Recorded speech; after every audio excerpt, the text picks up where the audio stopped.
Como viver num mundo de idolatria e imoralidade. Segunda parte. Comentário de Mari Persona. Então nós não temos aqui um lugar permanente, mas nós somos cidadãos, porque é uma coisa interessante.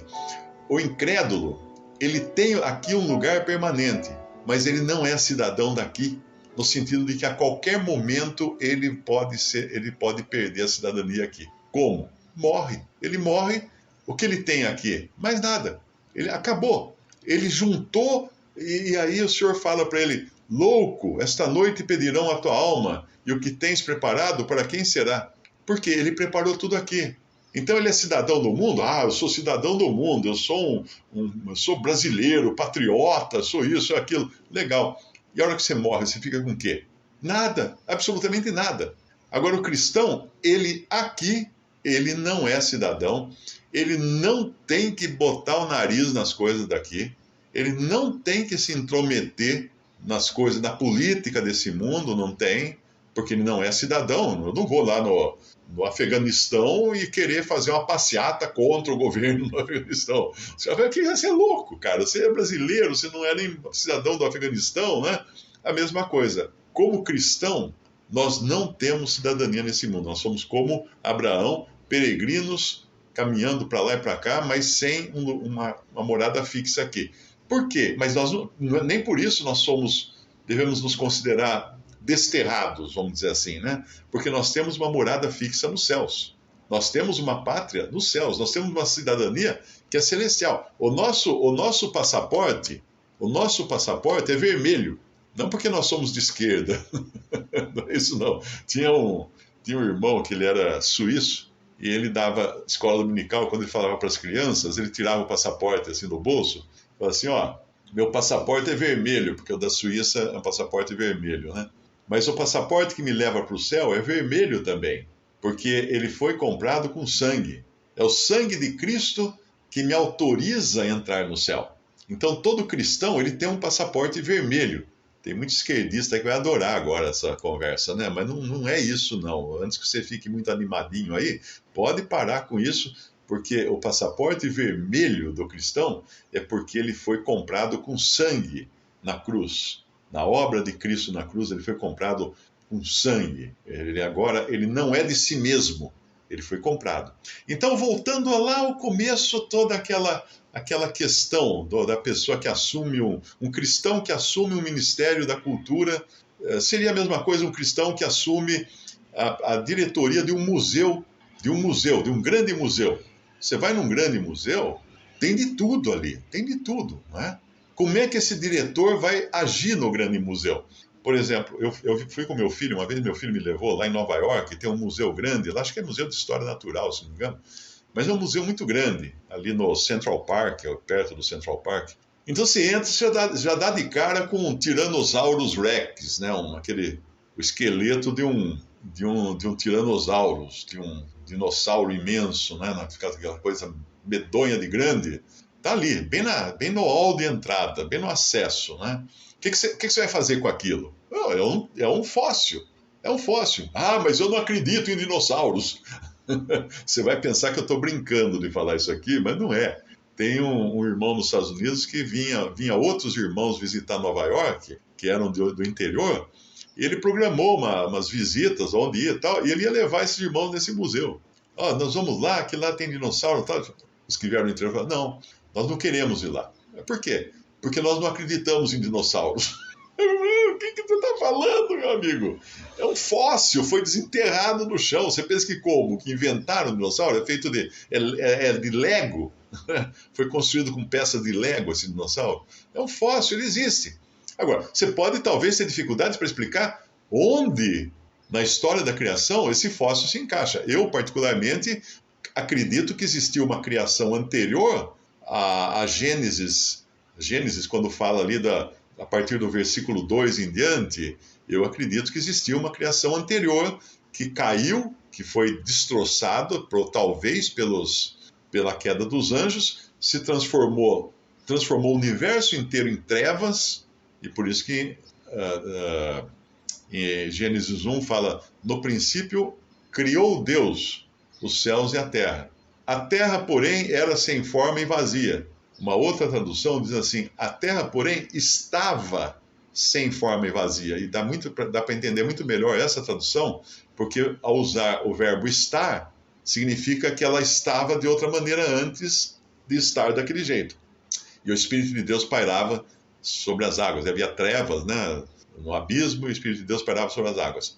Então eu creio que essa é uma reforma da criação original, que nós não sabemos quando foi, pode ter sido há zilhões de anos atrás, e dessa criação original deixou os fósseis aí, as florestas fossilizadas, que hoje você para no posto e enche o tanque com o quê? Com fóssil, com fóssil, né? Gasolina, diesel, que são matéria orgânica fossilizada de zilhões de anos, que a gente hoje transforma em gasolina. Então, a pessoa, vamos dizer, o diretor do museu lá, cristão, o que ele vai fazer? Ele vai jogar no lixo aquele dinossauro, porque ele não acredita em dinossauro? Ou ele vai pegar todas aquelas múmias egípcias, ou pegar aquelas esculturas de deuses egípcios que tem lá, jogar tudo no lixo e colocar só quadros da Bíblia? Ele vai fazer isso? Não, ele não pode fazer isso. Então, se ele assumir essa responsabilidade de aceitar um cargo desse, ele tem que ter estrutura de como ele vai lidar com isso. Agora, quem vai julgá-lo, se ele vai lidar da maneira certa ou errada, não sou eu. Ele não é meu servo. Ele é servo do Senhor. Não sou eu que vou julgá-lo. Ele não é meu servo. É que nem falar assim, um cristão pode ser policial? Pode ser policial. Ele deve ser policial? Isso é uma questão que ele vai ter que resolver entre ele e o Senhor. Porque Deus colocou os policiais. Mas num determinado momento, ele vai ter também que sacar de uma arma e abater um bandido. Agora, isso ele vai ter que ter esse exercício com Deus. Ninguém pode falar assim, não, você não pode, você tem que ser policial, mas você não pode matar ninguém, você tem que esperar primeiro o bandido atirar em você. Meu, precisa ser muito ingênuo. Teve até uma política aí, uma ministra ou alguma coisa assim, que falou uma bobagem desse tamanho, que o policial não poderia atirar antes de levar o tiro. Cara, mas aí ele não vai atirar mesmo, não é? Então já resolvia o problema. Isso é uma bobagem imensa. Então, todas essas pessoas, todas as profissões têm problemas, têm dificuldades, porque as profissões foram feitas para o mundo e para serem exercidas no mundo. Pensa num advogado cristão. É complicadíssimo, porque ele vai defender um cliente seu, que é um assassino. O que ele vai ter que fazer? Ele vai ter que provar que o cliente é inocente. Esse é o trabalho do advogado. Para isso nós temos advogados, né? E até nós temos um advogado no céu, que é o nosso Senhor Jesus Cristo. Como ele vai provar que o cliente não cabe a mim dizer. E se ele está agindo certo ou errado, também, se ele é cristão, é o Senhor que ele tem que dar contas. Por isso é muito temeroso, às vezes, nós julgarmos, que nem um caso do exemplo que foi dado aqui, não? Um ministro, um cristão que é empossado como diretor de uma área cultural, ou ministro da cultura, é muito temeroso, porque ao mesmo tempo que o cristão não deve se envolver com esse mundo, eu não tenho o exercício que ele tem. Eu não sei o que o Senhor está trabalhando nele. Então precisamos tomar muito cuidado com isso. É a mesma questão de políticos cristãos. Eu sei que eu não devo me candidatar a nenhum cargo público, me envolver com política. Eu sei disso, eu encontro na Bíblia, a Bíblia justifica isso para mim. Agora, o cara é lá presidente de um país, ele é cristão, e aí? Bom, o Senhor vai cuidar dele, o Senhor vai ter que lidar com ele. Se ele chegou lá, não sei como, ele vai ter responsabilidades agora diante da nação que ele agora se propõe a dirigir e diante do Senhor, que é aquele que está acima de tudo, inclusive que estabeleceu autoridades. Então não posso chegar para o presidente da República, se ele for cristão, e falar assim, você tem que abdicar do seu posto aí, porque está errado. O cristão não pode ser presidente da República. Como é que é? O cristão não pode realmente fazer alianças com incrédulos e um monte de coisa que um presidente da República acaba fazendo. Mas eu tenho que honrar aquele posto. Ah, mas o presidente da República é comunista ateu.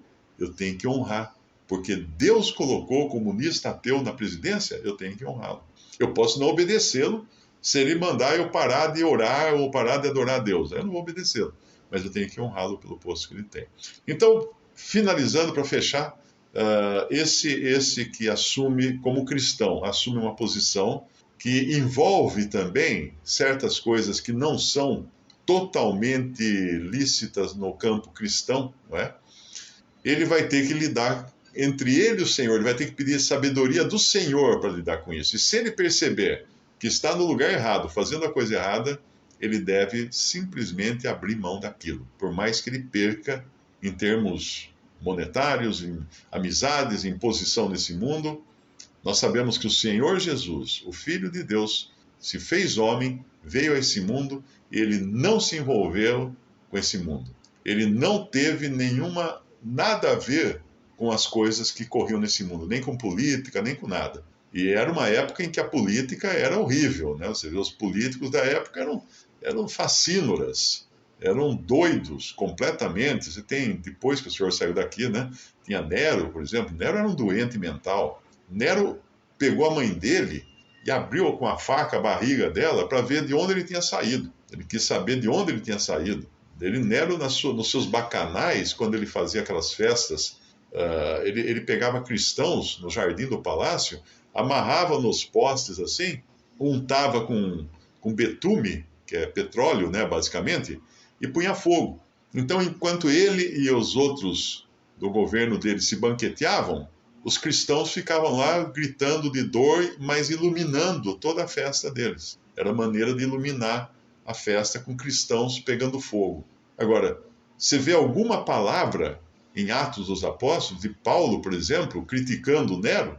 Não é? Você não vê ele fazendo um levante, vamos os cristãos, vamos nos unir, vamos derrubar Nero. Porque não é o lugar do cristão nesse mundo intervir. A intervenção nesse mundo virá quando o Senhor Jesus, depois do arrebatamento, aproximadamente 7 anos depois do arrebatamento, ele descer com os seus santos para julgar as nações. Aí vai haver intervenção dele. Aí sim. Então, se você é cristão e você quer intervir neste mundo, intervir na nação, intervir no governo, espera um pouquinho, tenha um pouco de calma. Você vai fazer isso. Mas o mais curioso é que quando você for participar disso, você não vai participar disso. O interessante é isso. Por quê? Como que é isso? Isso não faz sentido? Faz sim. Porque quando Cristo descer com os exércitos dos céus, todos os salvos com ele, para julgar as nações, só ele, com a espada da sua boca, é que vai julgar as nações. Todos os outros serão vistos com ele e serão, vamos dizer assim, um espetáculo da sua graça, porque todos se maravilharão quando virem aquelas multidões descendo do céu junto com ele. Quando o Senhor nos chama à separação, é importante aprender da palavra dele, não é? Que, como a gente já sabe, nós não devemos interferir nas coisas do mundo, nem nas pessoas do mundo, nem na maneira como as pessoas vivem no mundo, porque aqui nós não somos cidadãos desse mundo, nós somos cidadãos celestiais de passagem, peregrinos aqui nessa terra. Agora, de qualquer maneira, nós interferimos mesmo quando nós não interferimos, porque sendo luz do mundo, vós sois a luz do mundo, vós sois o sal da terra. O Senhor Jesus falou acerca daqueles que creem nele. O fato de você andar para lá e para cá, você já está interferindo porque você está iluminando. Então, a vida de fé de um cristão é que nem um farol, por onde ele passa, ele ilumina. É também como sal. Um cristão, ele tem o papel também de, não só de conservar esse mundo, porque o sal conserva a carne, pelo simples fato de ele estar aqui, ele já está ajudando nessa conservação. Mas ele também, o sal tem também o papel de dar sabor à vida. Então, um cristão que não tem essas qualidades, ele está errando. Se ele não ilumina, ele está errando. Se por onde ele passa, ele deixa trevas atrás dele, ele está errando. Se por onde ele passa, ele deixa só rancor, maledicência, tristeza, está errado. Outra coisa também é que nós somos o bom aroma de Cristo, lá em Coríntios fala, né? Para uns, cheiro de morte, para a morte. Para outros, cheiro de vida para a vida. Então é um cheiro que onde a gente vai, nós vamos passar e deixar o nosso cheiro. Só o efeito desse cheiro em uns vai ser morte. Porque no momento em que uma pessoa escuta o evangelho e rejeita o evangelho, ela está lascada. Porque ela assinou a sua sentença de morte, assinou a sua condenação eterna. O pecador já por natureza, ele já paira sobre ele o juízo de Deus. Mas uma pessoa que escuta o Evangelho e decide não crer no Evangelho, é claro que a condenação dela vai ser muito maior. É o apóstata, né, que tem conhecimento, aprende tudo, usufrui das bênçãos, e ainda assim fala, não quero isso. Pronto, esse aí, meu amigo, esse está lascado, porque esse aí tomou o pior rumo possível. Agora, o cristão, ele tem que ser luz, ele não tem condições de transformar o mundo em luz, de colocar luz no mundo, acender a luz do mundo. Não é isso que ele foi chamado a fazer aqui. Ele é luz enquanto ele está no mundo. O Senhor Jesus era a luz do mundo enquanto ele estava no mundo. Enquanto estou no mundo, sou a luz do mundo, ele falou. Então, onde o cristão deve interferir até o ponto de transformar aquele pedaço em luz? No seu lar. No seu lar. Quando nós encontramos lá os hebreus no Egito, quando uma das pragas que o Senhor trouxe foi de trevas. Então havia trevas por todo o Egito, fala lá em Gênesis. Nas casas dos hebreus, porém, havia luz. Então você imagina assim, o Egito, uma escuridão de poder apalpar, e umas janelinhas assim iluminadas. Quem mora ali? Ali moram os hebreus. Então o lugar que nós temos realmente de responsabilidade nossa para manter iluminado é o nosso lar. É o nosso lar. Ali sim. Ali nós temos autoridade, inclusive, para colocar para fora as trevas. Mas eu não posso querer colocar para fora as trevas na prefeitura da cidade. Se eu for um prefeito, se eu for um político, ou no governo, ou no Ministério da Educação, ou no Ministério da Cultura, eu não posso fazer isso. Se eu estiver num posto como esses, não é? E eu, por um exercício meu com o Senhor tiver me colocado ali, ele vai ter que me ajudar a cumprir minhas funções. Porque toda profissão é do mundo. Toda profissão, ela é feita para você ganhar as riquezas da injustiça. O que são as riquezas da injustiça? Dinheiro. O dinheiro é a riqueza da injustiça. Como fala na parábola do mordomo infiel, que ele usava, né, o seu trabalho para conquistar amigos. E o Senhor elogiou a atitude dele.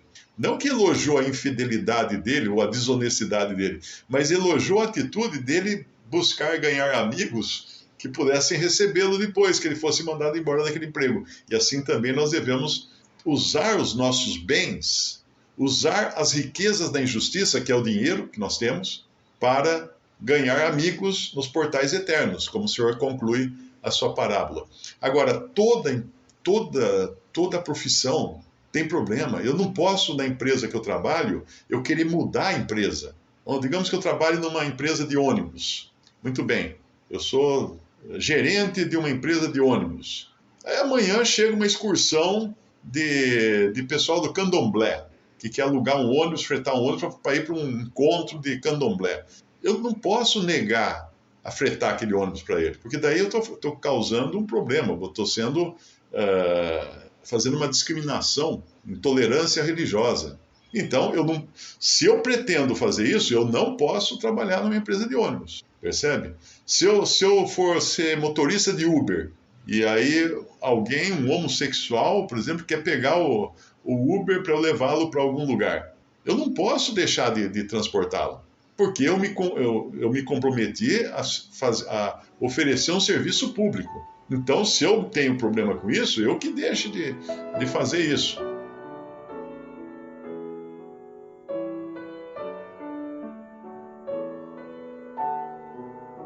Visite Respondi.com.br. Visite também 3minutos.net.